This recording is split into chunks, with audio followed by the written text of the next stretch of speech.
આધ્યાત્મિક ચેતનાથી રાષ્ટ્ર ચેતનાનો સંદેશ આ સંસ્થાના માધ્યમથી આપણે આપી રહ્યા છીએ. કારણ તમે ને હું બધા જ જાણીએ છીએ કે સનાતન આધ્યાત્મ એ વર્ષો જૂનો છે. એ પહેલાં પણ હતો, આજે પણ છે ને ભવિષ્યમાં પણ રહેવાનો છે. એને કોઈ મિટાવી શકે એમ નથી. એ સનાતન એ આપણો ધર્મ છે અને સનાતનનો સંદેશ જ્યારે લઈને નીકળીએ તો એનું ગૌરવ દરેકના વ્યક્તિએ અલગથી હોવું જોઈએ.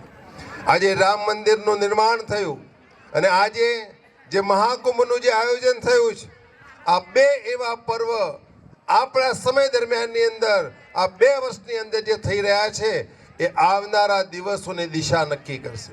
સનાતન ધર્મને વૈશ્વિક સ્તર ઉપર લઈ જવાની અંદર આ 2 જ પ્રસંગ એવા છે કે આવનારા દિવસોમાં વિશ્વની અંદર સનાતનની ગરિમાનો આંખ છેક ઉપર લઈ જશે.